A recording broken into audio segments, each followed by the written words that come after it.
Pues mi nombre es Alejandro Torrús, soy periodista en público, ahora mismo soy el responsable de la sección de opinión y durante años he llevado la sección de memoria histórica y de memoria democrática del periódico Público. Y la verdad es que cómo llegué a llevar la sección de memoria democrática es complicado y azaroso también. Nunca me había sentido especialmente ligado a la memoria histórica, sí a la historia, me gustaba mucho la historia desde el instituto.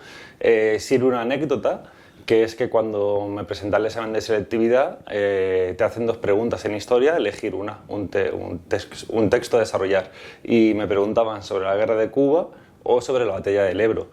Respondí la guerra de Cuba. De la batalla del Ebro sabía que habían ganado los franquistas y poquito más, y realmente esa parte sigue sin interesarme. Sí que me interesa, me conozco las batallas como tal, pero no creo que sea el kit de la cuestión el saberse cómo fue el desarrollo bélico de la Guerra Civil Española, sino que es mucho más importante, por una parte, la vulneración de derechos que supone, la ruptura del orden constitucional del 31, cómo afecta y cómo afecta a la democracia actual lo que sucedió en 1939 o en 1936. Entonces, desde ese punto de vista, es mucho más interesante.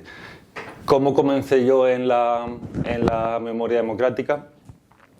Es, como os decía antes, una cuestión de azar. Yo soy periodista, yo salí del año 2010 de la carrera, empecé a hacer prácticas en el periódico Público. Como sabéis, el periódico Público cerró, tenía una sección de memoria histórica muy potente, cerró la edición en papel y había que seguir desarrollando esta tarea. A mí me gustaba mucho el trabajo que están haciendo compañeros como Pello Riaño o Diego Barcala, y así que pues cuando cierra el papel yo sigo de becario y fue de, bueno, aquí hay un hueco, que hay una responsabilidad y hay que seguir trabajando en ella. Afortunadamente pues había un jefe que era Juan Carlos Escudier, que vio el trabajo que había hecho en un par de reportajes sobre Miguel Hernández o sobre el dinero que estaban dando, cómo el gobierno de Mariano Rajoy estaba recortando en fosas y la ONU nos estaba tirando las orejas, y el jefe apostó y dijo, pues encárgate de esta sección, que es importante para el periódico y lo estás haciendo bien.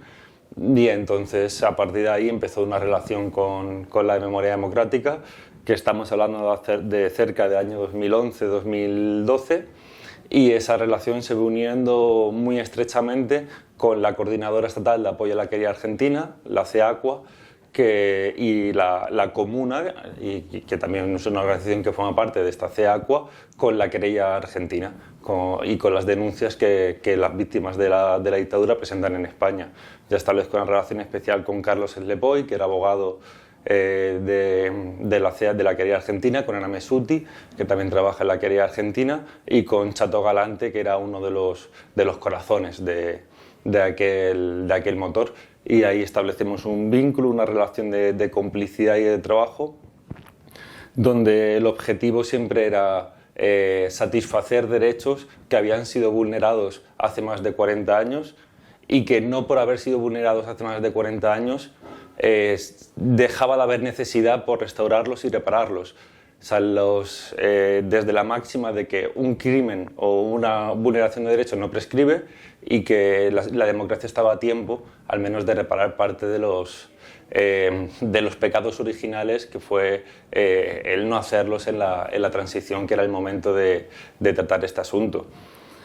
Mi obsesión a la hora de enfocar un tema de memoria democrática, que esto es una obsesión que intenta transmitir al periódico y que se sigue haciendo cuando yo no escribo, es que cuando se abre una fosa nunca hablemos de cuerpos, nunca hablemos de cráneos y nunca hablemos de huesos.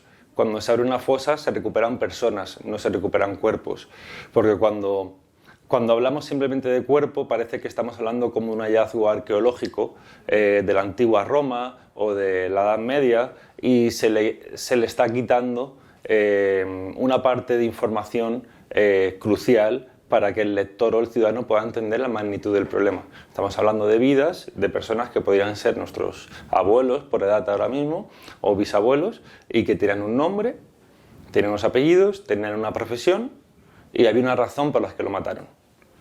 Entonces, a la hora de enfocar la información de memoria histórica, cuando se abre una fosa, ha abierto una fosa, se han encontrado 6 cuerpos. Bueno, vamos a esperar. Vamos a esperar a saber quiénes eran esos 6 cuerpos. Y si no se puede saber quiénes eran esos 6 cuerpos, pues vamos a contar las razones por las cuales no se puede saber quiénes son esos 6 cuerpos, porque muchas veces las lagunas, los vacíos, nos cuentan mucho más que lo que conocemos. Porque simplemente el no poder acceder a la información de por qué hay 6 personas, 6 vecinos fusilados en este parque o en esta cuneta de tal pueblo y nadie lo sabe, nadie lo conoce, pues ya nos está contando algo de la realidad de ese lugar. Vale, hay una relación directa entre la impunidad del franquismo y la democracia española que tiene que ver primero con derechos de personas concretas con nombres y apellidos. A veces hablamos en abstracto cuando hablamos de los crímenes del franquismo y en una especie de ideología que queda afectada a nuestra democracia. Bueno, no. Primero son personas. Son personas que siguen entre nosotros, otras muchas desgraciadamente han muerto sin conocer la justicia, pero hablamos de personas a las que el sistema judicial español les ha dado la espalda. Personas que siguen buscando a su padre, a su madre, a su hermano, a su tío, a su abuela. Personas que fueron torturadas sin motivo aparente. Personas que no recibieron un juicio justo en la transición cuando se les acusó de determinadas acciones. Esos son personas con nombres y apellidos y derechos que tenemos que restaurar. Entonces, esa es la primera y fundamental impacto que tiene, los derechos que han sido violados. Pero evidentemente, como sociedad, nos afecta. ¿Cómo nos afecta? Pues, por ejemplo, el no reconocimiento de las raíces democráticas que tiene esta democracia, que son las de 1931. Hace no mucho estuve en el Fuerte San Cristóbal, en el penal de Pamplona, que es un lugar que fue prisión durante la Guerra Civil y los primeros años de dictadura, y iba con una familia que llevaba unos colores republicanos. Iban a ver el lugar donde murió su tío abuelo represaliado por el franquismo. Bueno, del lugar donde huyó, y en esa huida, en la famosa fuga del Fuerte San Cristóbal, murió. Pues no pudo entrar con los colores de la bandera republicana, porque el militar, es un edificio propiedad del Ministerio de Defensa, le dijo que con banderas anticonstitucionales no se entraba. Bueno, eso es otra consecuencia. Una amnesia profunda de cuáles son las raíces democráticas de la primera experiencia democrática de este país y la equiparación de fascismo con democracia, que se hace completamente a la ligera y todo el rato desde instituciones del Estado. Y luego hay otra consecuencia muy clara, que es no advertir los riesgos de los discursos de odio que se están vertiendo en nuestra sociedad, en nuestro Congreso, en nuestras instituciones cada día. Cuando vemos a un partido político hacer discursos, estéticas con aires joseantonianos, que les gusta mucho, esos discursos en España tuvieron una consecuencia, que fue una guerra civil, un golpe de Estado, una guerra civil y una dictadura de 40 años. No se pueden hacer a la ligera, y si se hacen, tiene que haber rápidamente, con una educación en memoria democrática, una alerta que te salta diciendo cuidado. Cuidado, porque estas son las mismas ideas que llevaron a un golpe de Estado y a una guerra civil. Pero, como no tenemos esa alerta activada, no tiene coste que un partido político juegue a hacerse el josantoniano. Y esa es, pues, consecuencia de la amnesia política con la que nació esta democracia. La activación de una alerta antifascista, una alerta democrática cuando surge una fuerza de extrema derecha cuyo fin es acabar con la democracia, no se construye de un día para otro ni tiene fácil construcción. Está claro que los cimientos es la educación pública y es el introducir en el currículum una noción que ya no es solo guerra civil o dictadura. En mi punto de vista es una noción de los derechos de los que disfrutamos los españoles, los derechos que vienen recogidos en la Constitución española y el saber cuánto ha costado conseguirlos. Saber cuánto costó conseguir el derecho a la jornada de 8 horas, el derecho a un trabajo digno. Cuánto costó conseguir el derecho a la vivienda, aunque se vulnere sistemáticamente. Cuánto consiguió conseguir nuestra Carta de Derechos. Y ahí tiene un papel fundamental la Segunda República y los movimientos obreros que participaron de la Segunda República para que seamos conscientes, cuando viene un nuevo gobierno, un gobierno que quiere tocar esos derechos, seamos conscientes que no nos están tocando solamente a nosotros en cuanto a presente, sino que están arrebatando derechos conquistados mediante generaciones de nosotros. Sí, en mi entorno en el que yo me socialicé, el discurso de la guerra civil era el mismo discurso que en todo el país, es el discurso hegemónico, ¿no? Que es el discurso de los dos bandos y que en una guerra todo el mundo comete atrocidades. No escapo al contexto del país, evidentemente dentro del contexto del país hay otros tipos de relatos, ¿no? También te llega el relato de que hubo un golpe de Estado y que acabaron con la democracia republicana y tal, pero eso es un relato minoritario que te llega a través de gente más mayor, más politizada y demás. Yo, como os decía antes, sí que tenía más o menos claro como que había habido un golpe de Estado y que la República era algo, pues desde el punto de vista de un adolescente prepolítico de izquierdas, guay, o que puede ser molón, ver las banderas republicanas y demás, pero no era algo que me movilizara, no era algo que me llamaba a la movilización o a la protesta o a las calles. En mi casa, sin embargo, sí que había tenido experiencias próximas de cada vez que iba al pueblo con mi yaya, con la madre de mi madre, la historia de la guerra civil estaba muy presente en ese pueblo, porque lo que nosotros nos contaban es que un buen día vinieron unos señores, tocaron a la puerta y mi bisabuelo se fue con ellos y los dos hermanos mayores de mi yaya también se fueron con ellos y ya nunca más se vuelve a saber nada de ellos. O sea, ni aparecieron, ni se sabe dónde están sus restos, ni nada por el estilo. Simplemente un buen día fueron a buscarlos y desaparecieron.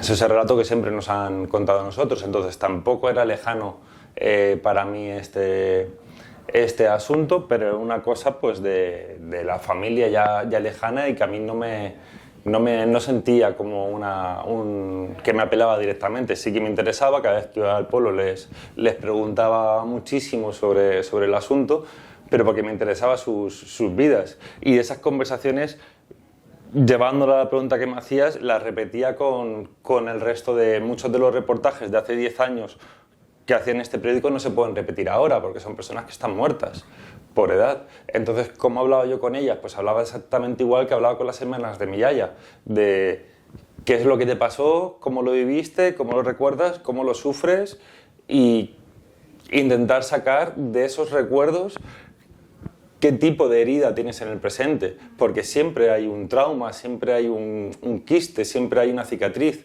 y es identificar dónde está y cómo se manifiesta. Y entonces eran conversaciones pues muy fáciles de mantener, porque la otra persona siempre estaba muy agradecida de que al otro lado del teléfono, de la grabadora, de lo que fuera, hubiese una persona joven preguntándole por su vida. Y entonces ahí la labor del periódico público y de todos los medios de comunicación que hicieran este tipo de reportajes era fundamental, porque teníamos una función también sanadora en cuanto a te escucho y le doy relevancia a lo que cuentas. O sea, lo considero relevante y lo pongo en común en esta publicación, en este periódico, para que el resto de la comunidad lo lea y también te reconozca y también le dé importancia a tus palabras. O sea, esto ya no son historias del abuelo, esto es historia del país, memoria del país, y tiene la suficiente importancia para estar en las páginas de un periódico. Y eso creo que era muy importante para las personas que participan en los reportajes. Bueno, es extraño que un periodista al que habitualmente califican como joven, aunque en algún momento tendrá que dejar de ser así, porque con 35 años va siendo ahora como que es que parece que como cuando te llaman periodista joven no hace falta darte un salario digno, unas condiciones dignas, porque aún eres joven, ¿no? ¿Cuándo se da el salto al adulto, a las condiciones económicas de adulto? Como periodista joven que se dedicaba a la memoria, las preguntas siempre estaban ahí, y no solo desde fuera del mundo de la memoria. Podemos empezar desde el mundo de la memoria. En los colectivos organizados y memorialistas que te preguntan, ¿y esta qué viene? ¿Y este de dónde viene? ¿Viene del Partido Comunista? ¿Viene de los socialistas? ¿Viene de una fundación tal?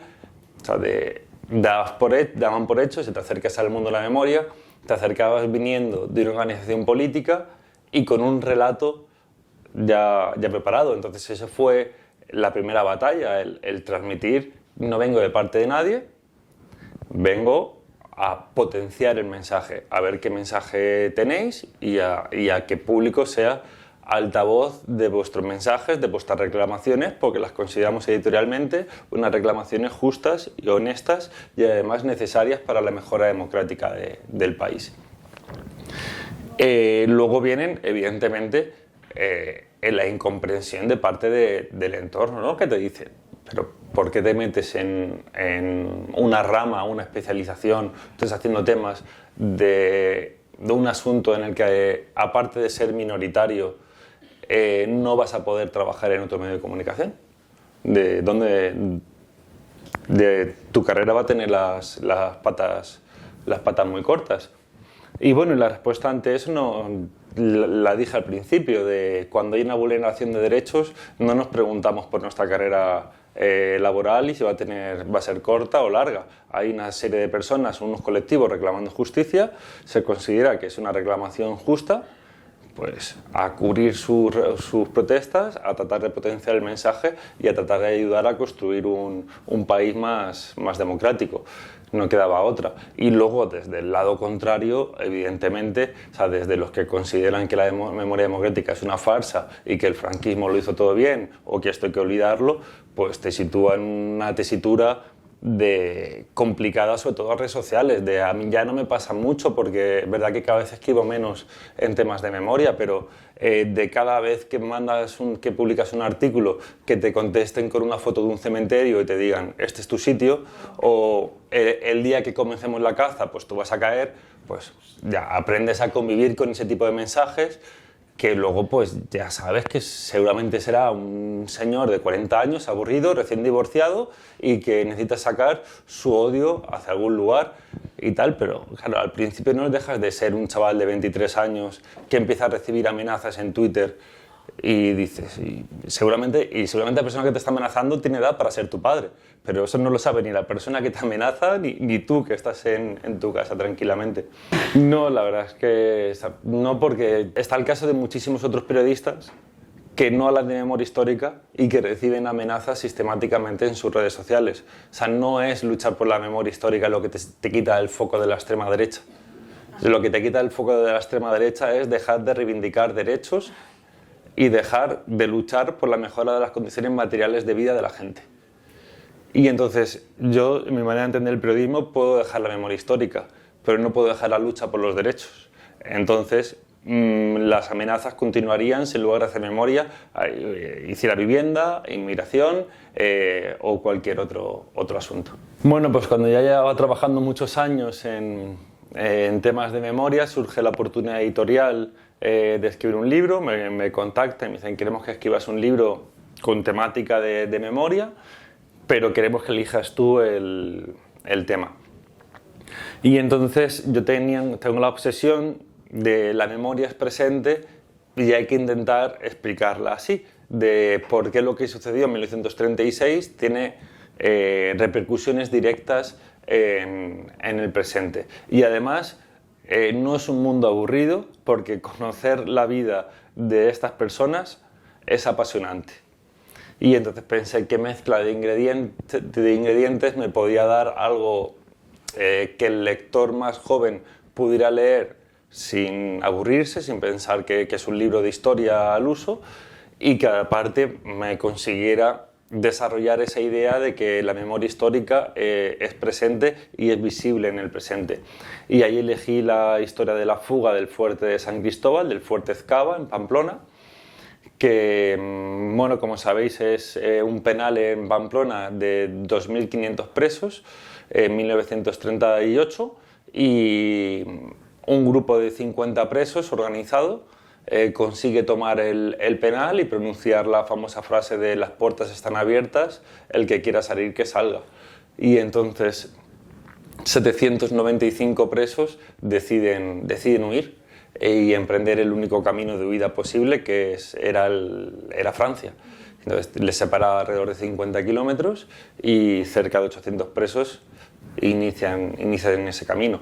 Entonces mezclamos esa historia que casi es de aventura con la búsqueda de los familiares a día de hoy de, pues eso, de sus tíos, de sus abuelos o de incluso de algún vecino del pueblo que saben que participó en aquella fuga, pero que no saben muy bien dónde está, si llegó, si no llegó, si está en una fosa, si no lo está. Y esa es un poco la mezcla que intento hacer en el libro.